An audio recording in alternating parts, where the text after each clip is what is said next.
우선 첫 번째로 MLR, 멀티플 리니어 리그레이션을 설명드리도록 하겠습니다. 저희가 첫 번째로 사용할 모델인데요. MLR은 선형회귀 분석에서 가장 기본적으로 사용되는 모델입니다. 2개 이상의 독립변수로 종속변수에 대한 영향의 정도와 방향을 예측하는 알고리즘입니다. 그걸 보시면 이게 실제 값이거든요. 이게 실제 값이고 저희가 이렇게 이 실제 값들을 이렇게 조합을 해서 이 오차를 최소화해서 예측 값을 만들어내는 방법입니다. 이렇게 쭉. 그러니까 이걸 해서 이 오차를 최소화해서 만들어내는 이 방법을 MLR이라고 합니다. 이것이 그 MLR 멀티플 리니어 리그레이션 식이고요. 이 오차의 제곱법을 최소화하는 것을 최소 제곱법을 활용해서 MLR을 진행하고자 합니다.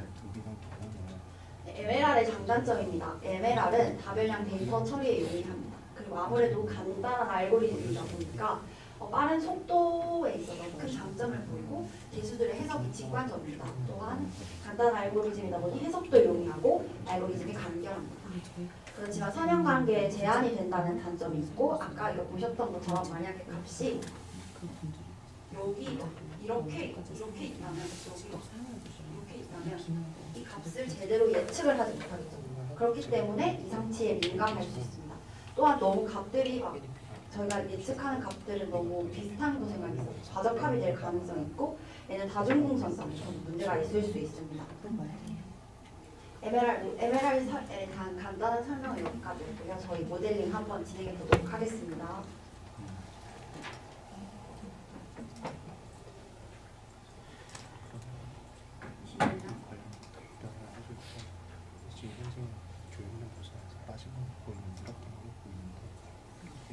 네, 그리고 이제 필터 여기까지 들어오셨죠?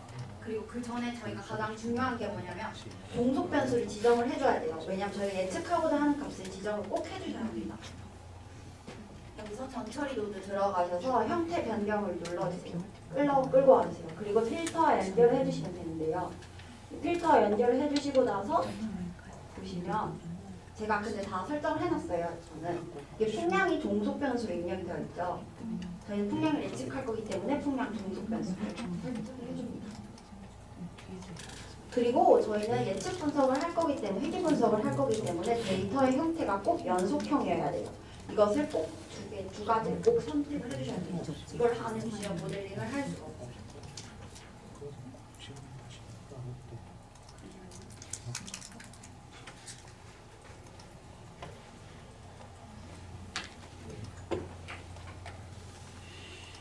그리고 나서 그럼 원래는 이산형이었네요, 그 데이터는? 아니요, 원래 풍량은 연속형이었습니다. 원래 연속형으로 들어와 있습니다. 왜? 바꾸지 않습니다. 근데 그러니까 만약에 다른 데이터라면 꼭 이게 이산형으로 들어가 있을 수도 있거든요. 그러니까 데이터의 형태는 연속형인데 이산형 데이터로 들어가 있을 수 있기 때문에 이 데이터의 형태를 맞춰주는 거기 때문에 연속형으로 바꿔주셔야 됩니다. 영향은 없나? 이산형을 일부러 연속해서 바꾸면? 이산형을 일부러 연속형으로 바꾸는 건 영향이 없습니다. 데이터 형태만 변경을 해주는 거기 때문에 네, 그리고 저희 모델링 진행해 보도록 하겠습니다. 모델링 노드에서 멀티플 리니어 리그레이션인 MLR을 끌고 왔습니다. 이 MLR을 끌고 와서 형태 변경 노드와 연결을 해주면 됩니다. 연결 다들 되셨나요?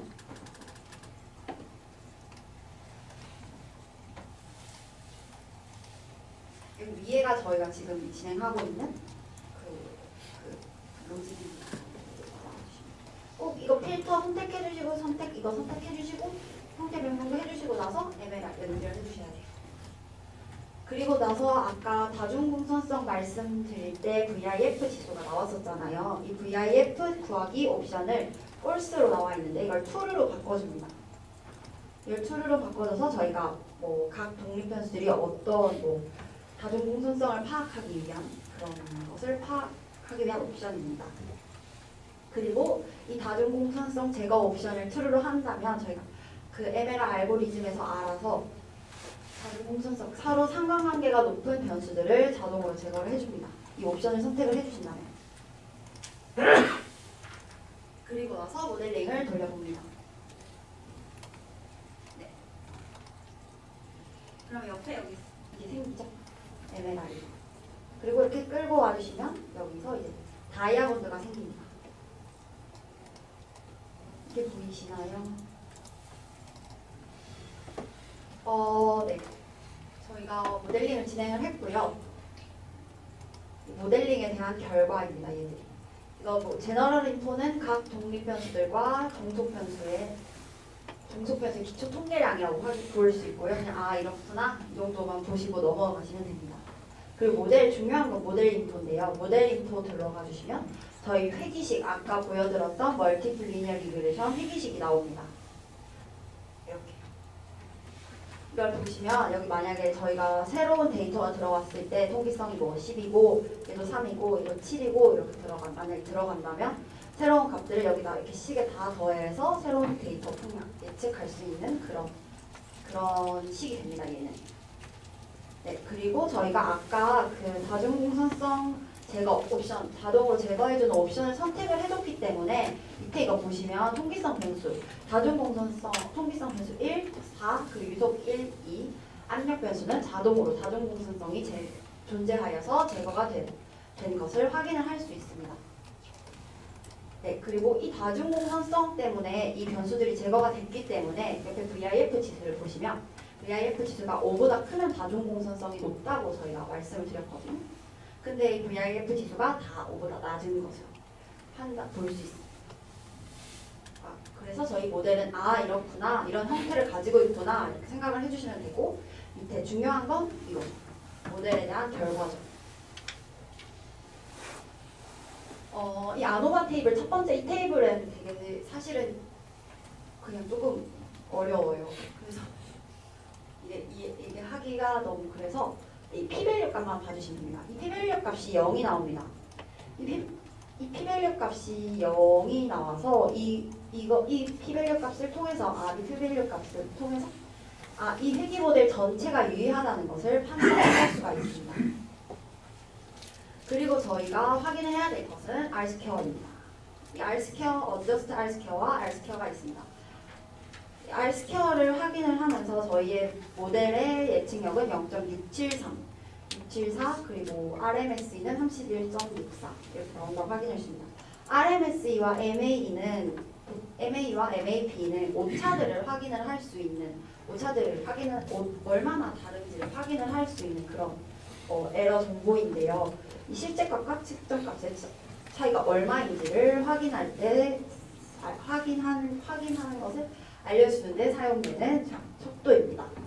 근데 저희가 봤을 때는 31 플러스 Y 31 정도 다르구나. 그리고 67% 정도의 저희가 예측력을 가지고 있구나 라는 것을 확인할 수 있죠. 사실 이렇게만 보면 저희가 단순 숫자만 봤으니까 이 모델이 정확하게 예측을 했는지 안 했는지를 확인을 하기가 힘들죠. 그래서 저희는 이 모델링 노드를 눌러주세요. 모델링 노드를 눌러주시고 이 결과 보기를 눌러주세요. 결과 보기를 눌러주시면 이걸 모든 걸 그러니까 한 번에 알아보기 쉽게 나오는 자표들이 나옵니다. 이걸 보시면 이건 아까 그 회기식 이거 결과 보기를 눌러주시면 됩니다. 모델링 노드의 결과 보기를 눌러주셔야 돼요. 이 다이아몬드 더블 클릭이 아니라 모델링 노드의 결과 보기를 눌러주시면 이 값이 나옵니다. 이 MLR을 보시면 저희가 아까 그 상관계수를 봤잖아요. 이 상관계수들이 아까 기울기 계수들이 얼마나 큰 값들인지. 그러니까 이게 연료비가 올라가고 에너지량이 올라가고 연료비가 떨어지면 저희가 분량 이런 값이 나오는구나, 분량 이렇게 변화하는구나를 한번 확인할 수 있는 그런 지표입니다. 그리고 이 데이터 차트를 눌러주세요. 쭉 내려주시면 저희 그래프가 나오거든요. 여기서 보시면 이거 파란색, 이거 검정색인가요? 파란색인가요? 이거 약간 이렇게 푸른색이죠. 이 푸른색이 저희 실제 값입니다. 실제 데이터가 입력되는 값들이고 빨간색이 예측 값입니다. 네. 이 그래프를 보시면 분석 결과는 전반적인 경량성은 맞다고 볼 수 있지만 예측과 일치 않으면 이따 볼 수 있지만 세부적인 정확성은 조금 떨어진다라고 저희가 그래도 확인을 할 수가 있습니다. 그렇기 때문에 그렇습니다.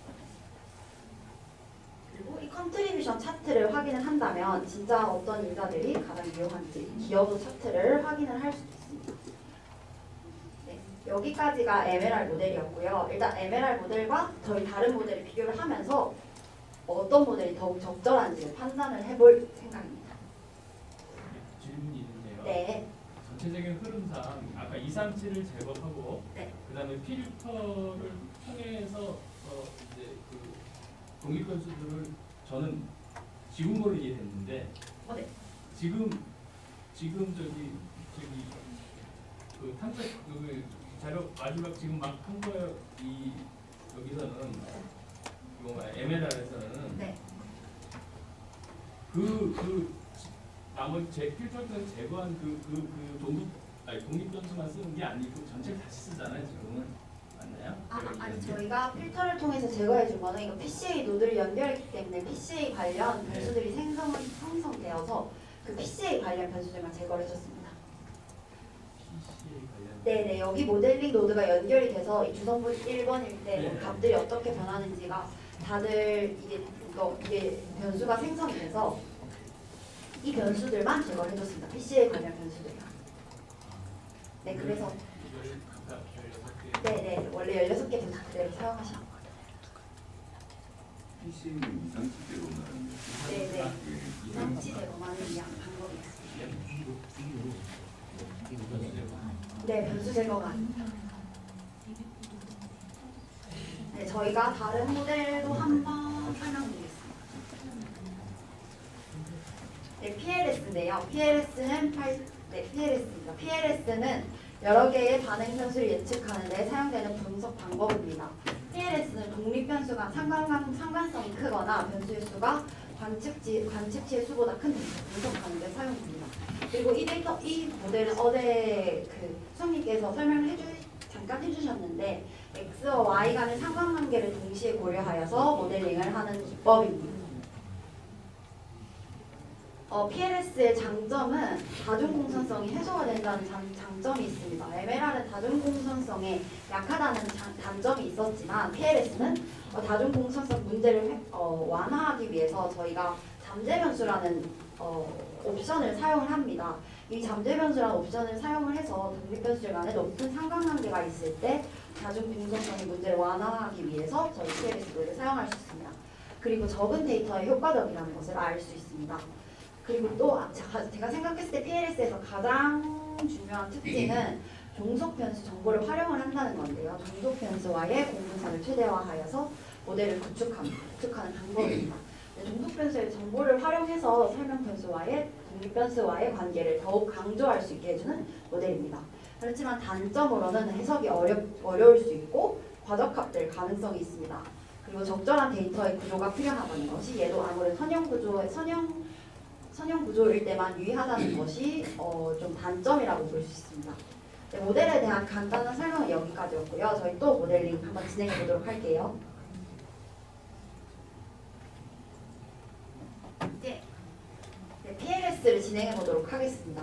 이 형태 변경 노드랑 연결해 주셔야 돼요. MLR에는 연결이 안 될 거예요. PLS랑 연결해 주셔야 돼요. 이 PLS랑 형태 변경이랑 연결해 줍니다.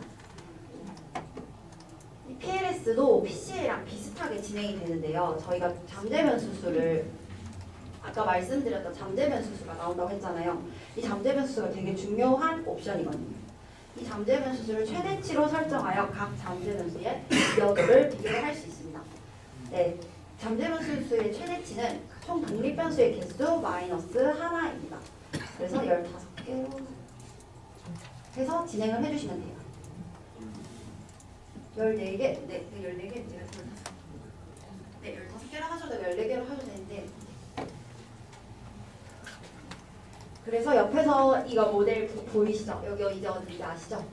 이거를 끌고 와주세요. 끌고 와주시면 안 끌고 와주시면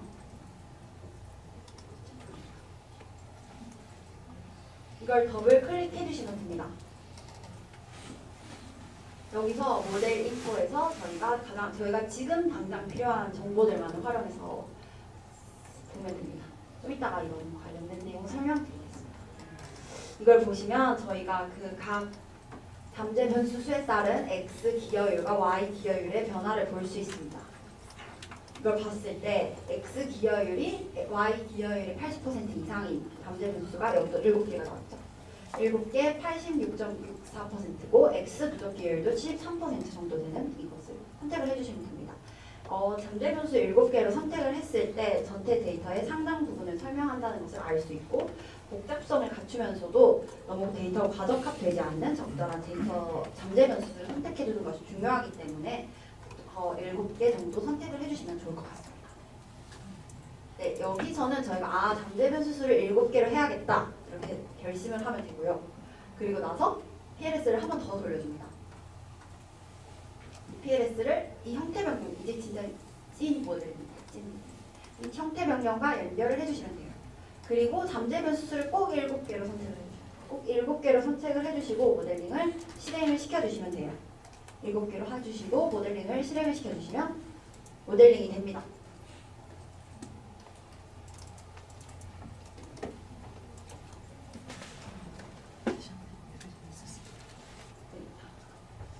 모델링이 됩니다.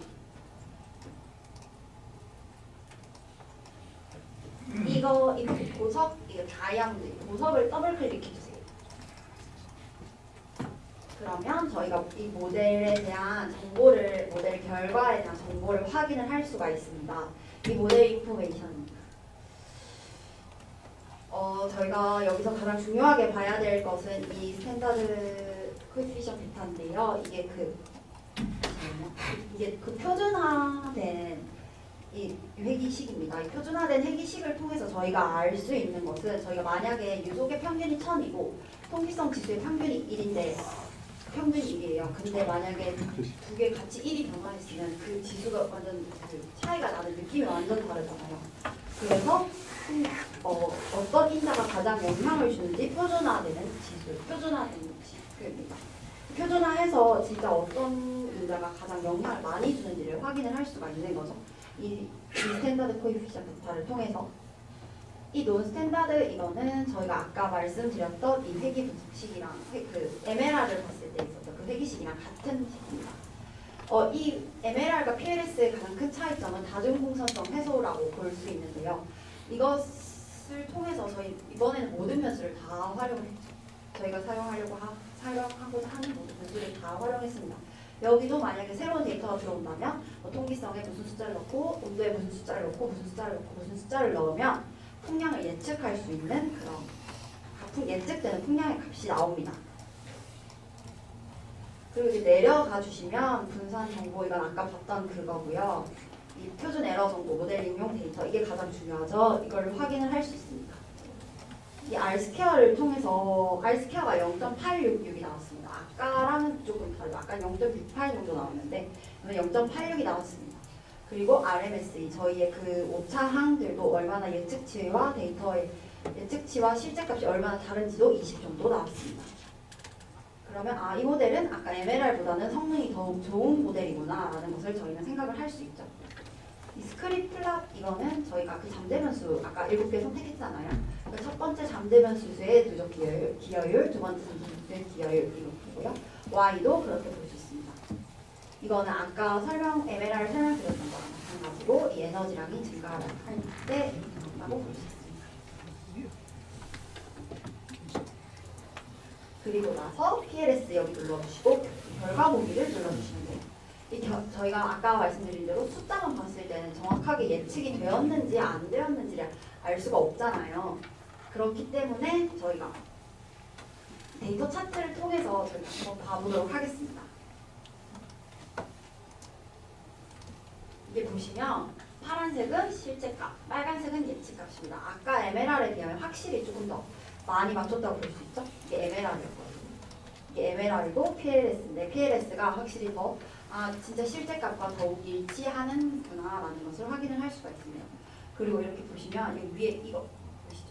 이걸 보시고 이렇게 쭉 당겨주시면 이렇게 값들도 보이고 언제 예측을 못했는지 값들이 갑자기 뭐 이상하게 예측을 못한 데이터 인덱스가 언제인지를 저희가 확인을 할 수가 있는 그런 구조입니다.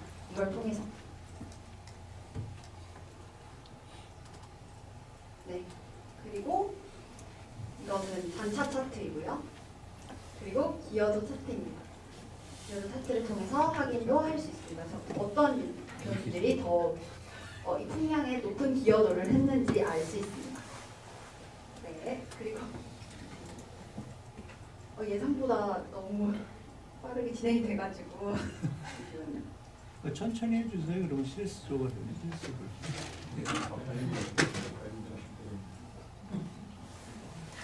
점심 시간을 많이 주셔도 네, 좋고. 점심시간을 많이 주실 것 같습니다. 끝내시고 또 질문을 받아도 되니까요. 그냥 네, 필수대로 진행하세요. 마무리하기 전에 잠깐 아까 질문 나온 것들에 대해서 부가 답변을 좀 드리도록 할게요. 아까 질문 나온 것 중에 추가적인 답변이 좀 필요한 게 종속 변수에 대해서 이산형하고 연속형에 대해서 변형에 대해서 좀 여쭤보셨는데 아까 문제가 없다라고 한 그 답변은 사실은 안에 내부적으로 풍량이라는 데이터가 사실 어떤 특정 대역으로 움직입니다. 그래서 경우에 따라서는 그 대역별로 들어오기 때문에 이산형 데이터로 들어오는 경우가 종종 있어요. 하지만 풍량의 값 자체는 아무리 대역으로 움직인다고 하더라도 각 대역대별로 다른 독립변수들하고의 관계를 놓고 봤었을 때 상관성이 나타납니다. 리니어한 상관성이 나타난다는 것은 각 대역대별로 연속적으로 움직이는 형상이 있기 때문에 그런 경우에 한해서는 이산형을 연속형으로 바꿔도 문제는 없습니다. 단 통상의 경우에 우리가 이산형이라고 정의를 짓는 분들은 값들 자체에 리니어한 상관관계가 있다라고 정의하기가 어려워요. 이산형이란 값 자체가 사실은 높낮이를 갖다가 매기가 어려운 데이터일 경우가 많습니다. 우리가 대표적인 이산형 데이터라고 꼽는 것들이 뭐냐면 품질에 대한 부분이에요. 이런 것들 품질이 부적합이 나왔다, 정상이다. 이 부분은 둘 사이의 관계가 어느 값이 크다 작다를 논할 수 있는 상태는 아닙니다. 그래서 여러분들이 가지신 데이터가 이산형 데이터로 들어왔을 때 데이터 형 자체는 이산형으로 들어왔을 때 값 자체를 우리가 통상적으로 봤을 때 나이나 연령대 같은 경우가 대표적인 이산형 데이터가 될 수가 있어요. 하지만 연령대에 대해서 흔히 건강적인 수치하고 매칭을 할 때는 그 연령대나 연속형으로도 전환이 돼서 쓸 수 있습니다. 좀 특수한 경우죠. 하지만 일반적인 이산형인 경우에는 좀 주의 깊게 사용을 하셔야 돼요. 모델에 있어서 우리가 이산형으로 이제 움직여야 되는데 연속형으로 들어온 경우가 가끔 있어요. 데이터 중에서 아까 예를 들었던 연령대도 대표적인 케이스가 되겠지만 정상과 비정상을 0과 1이라는 값으로 들어오는 경우도 있습니다. 가끔 시스템에 의해서는. 그런 경우에는 이게 연속형처럼 느껴지겠지만 실제로는 연속형은 아니죠. 그래서 그런 경우에는 무조건 얘네들은 이산형으로만 처리를 해야 된다라고 생각하시면 되고요. 자, 그래서 모델 측면에서 놓고 보셨을 때 기본 베이스는 이산형을 연속형으로 바꾸기는 어렵다라고 보시면 되고요. 단 특수한 경우, 그 특수한 경우라는 것은 데이터에 대해서 이해가 있을 때 이 데이터가 어떤 특정 대역대별로 마치 이산형처럼 움직이는 것처럼 보이지만은 실제로 독립변수와의 관계에 있어서는 리니어한 관계가 형성될 수 있는 우리가 선후 관계를 갖다가 잡을 수 있는 데이터다라는 특수한 조건 하에서는 여러분들이 가지신 데이터를 이산형에서 연속형으로 바꾸셔도 되긴 합니다. 자, 그래서 이번에 약간 부가적인 설명이 필요한 거고 여러분들한테 지금 드렸던 이 데이터는 풍량에 대한 부분을 약간 대역으로 움직이고 있어요. 얘 값이 연속적으로 우리가 연속형이라는 것은 풍량이 예를 들어서 1, 2, 3, 4, 5, 6, 7 이런 식으로 값이 움직이는 상태가 연속형인데 풍량이라는 부분은 사실은 사용자가, 보호자가 조절하는 형태라서 이게 약간 대역적인 성격이 있습니다. 그래서 언뜻 보기에는 여러분들이 약간 이산형으로 느낄 수도 있기 때문에 데이터가 경우에 따라서 이산형으로 들어오기도 합니다. 그래서 그런 특수성이 있다는 것만 조금 이해하시고 넘어가시면 될 것 같습니다. 타임랩을 처리해서만 타임랩을 하잖아. 네. 어떤 분은 일단 타임랩 자체를 변경하는 뜻도 없고 있거든요.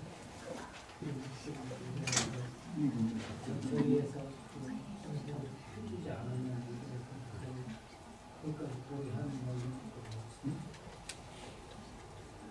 지금 현재 여러분들한테 보여드리는 모델은 시계열성의 모델이 아니에요.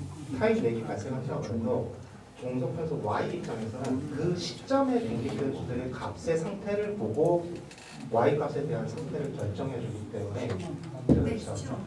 네. 그래서 만약에 지금 말씀하신 것처럼 어떻게 보면 시계열성의 특성이죠. 타입 렉 아니면 그렇죠. 데이터가 A 데이터는 한 문제가 네. 그 데이터는 한 문제가 그래서 필요에 따라서 파생 변수로 저희가 그런 데이터를 만들어서 활용을 합니다. 어느 정도의 값에 대한 기본적인 이동평균 값이라든지 편차에 대한 부분이라든지 아니면 어느 시점 이전하고의 상태 변화가 어떻게 되는지 이런 것들은 추가적으로 파생 변수를 만들어서 주로 활용을 하게 되죠.